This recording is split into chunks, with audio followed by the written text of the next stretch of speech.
So the two most effective ways to spend your lunchtime are this. First, lunch with millionaires.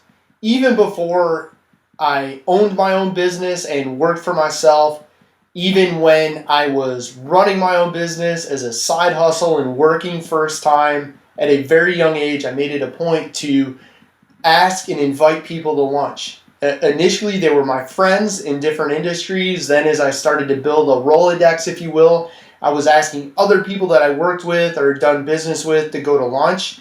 It could be individuals from radically different industries. So for a number of years, I would go to lunch with my attorney and other attorneys on a almost monthly basis. I would go to lunch with college professors.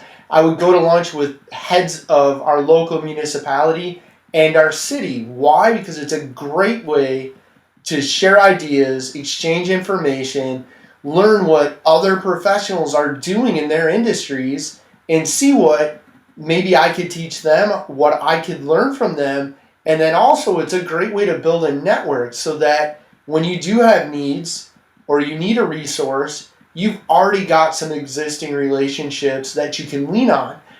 The second most effective way to spend your lunch hour is training, working out, exercising. So even if you're an employee and you're trying to be an entrepreneur on the side, or you're a small business owner, spend your lunchtime wining and dining, maybe minus the wine if it's lunch, with other entrepreneurs, business owners, executives, or in the gym. Here's why. If you train over your lunch hour, you don't have to wake up earlier to get your exercise in.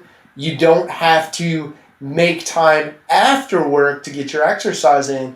And if you're currently employed and trying to start and run a business on the side, that start and run on the side is going to happen after your regular work hours, which is after work. There goes your workout time. If you're a small business owner, you already know that the workday typically doesn't end, which means, when are you going to work out after work? There's always more things to do work-wise.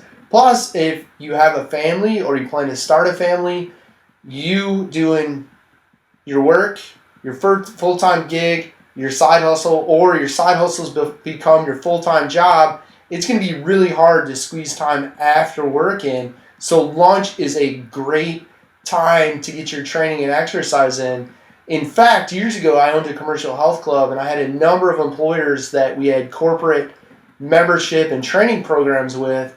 I had one employer tell me that his revenue increased double-digit percentage-wise when the majority of his employees came in and trained on their lunch hour. And he felt the reason was, one, they were in better shape, but two, when they came back from exercising at the gym and he would allow them an extra 15 to 30 minutes to eat, he felt that instead of being in a food coma after lunch, they came back refreshed, ready to go, and they knocked it out of the park in the second half of the day, just like they did the first half. So two most important ways you can spend your lunch hours. One, get out there and meet the movers and shakers in your industry, your market, your locale, and invite them to go to lunch.